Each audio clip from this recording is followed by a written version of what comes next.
Hello and welcome to another review from the world of iPod. Whew, that was fast. I noticed that the video I put up on the Rode Videomic Pro with DSLR is quite popular, so a lot of people must be searching for mic setups for DSLR. So I'm going to share what I use and the various different mics I use and when I use them, if that makes sense. So first up is the Zoom H1, this wee mic. It's a great quality wee mic. It's not really the best bulk mic I've ever seen. It is extremely plasticky, but it is really light. Now the mics on this are really good, but I don't really use them. I actually use this as a recorder for a lavalier mic. It's got a wee port there at the side, so I put my Giant Squid Audio mic, I've actually got a video up, my Giant Squid Audio lavalier mic in there, and I would put it in a pocket or on a mobile phone holder, on a belt clip on people. This is a great mic to pick up if you're looking for high quality stereo recording. If you mount this on top of your DSLR and then sync it up to the onboard mic of the DSLR, you'll have a much clearer, higher quality audio on your DSLR filming, so it's ideal for that. If you are out and about, you will need a windshield for it, because the mics are extremely sensitive and they'll pick up wind noise and they'll pick up handling noise, so if you've got somebody holding it, you need to be really careful because it will end up picking up all the handling noise. So it's best to have it mounted on a DSLR or on a tripod, or even get a wee tiny stand for it and sit it on a table in front of somebody if you're interviewing them. So it is great for those purposes. Some of the features of this mic: you've got your wee screw there where you can mount it onto a tripod, or a hot shoe adapter which can then clip into the top of your DSLR or camcorder. You've got a low cut filter on the back, you've got auto level on off, and you've got your recording mode, whether it's MP3 or WAV or wave. I sometimes call it wave, WAV, wave, WAV, wavy, wavy, wavy, wavy. I've seen a few videos on YouTube that people recommending you use the auto level on this for a loud recording. Now I would never recommend you use auto level. Unless you're doing something really quick, like this blog for example. I'm using auto level on the Canon H4N right now. It's not that important, but if you're using that for professional purposes, don't use auto level. The way auto level works is it's constantly looking for a signal, so if there is no signal, it will be lifting the volume up of the noise floor, so it will be really noisy and it won't sound like you've used a high quality mic, and you're just ruining how good the wee mics are by using auto level. So if you take your audio seriously, don't use auto level for any kind of professional purposes. So next on the list is the bigger Zoom. This is a great mic. It's brilliant for DSLR. It's one of the most popular mics, recorders that will pop up if you are looking up DSLR filming. Now the big advantage of this to the Zoom H1 is, well, it's built better.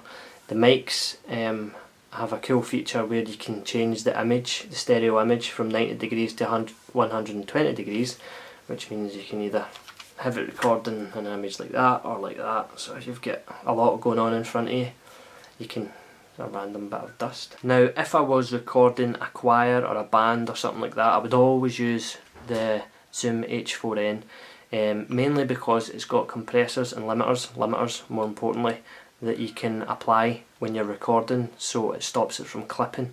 So you're getting really high quality stereo recording, and it's not going to clip, which is fantastic, unless of course you've got your record level like blasting.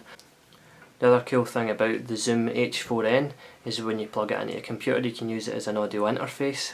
So it comes with Cubase, so you can use it to record directly into your computer if you're doing, I don't know, recording a guitar or somebody singing or anything. So that's pretty cool. One thing I would say is though, the preamps in this thing are rubbish, so if you've got a shotgun mic, you need to make sure that you've got the shotgun mic's got good power, otherwise you're going to need to crank up the recording level and you're going to introduce noise into your recording. So that's the only thing that I don't really like about it. Like the Zoom H1, this thing's got a screw at the back where you can mount it on top of your DSLR, and then have brackets coming off with your shotgun on it or whatever else if you've got a cage set up or something. So some of the features at the side here, you'll see you've got a wee bit for a remote if you're triggering the recording remotely.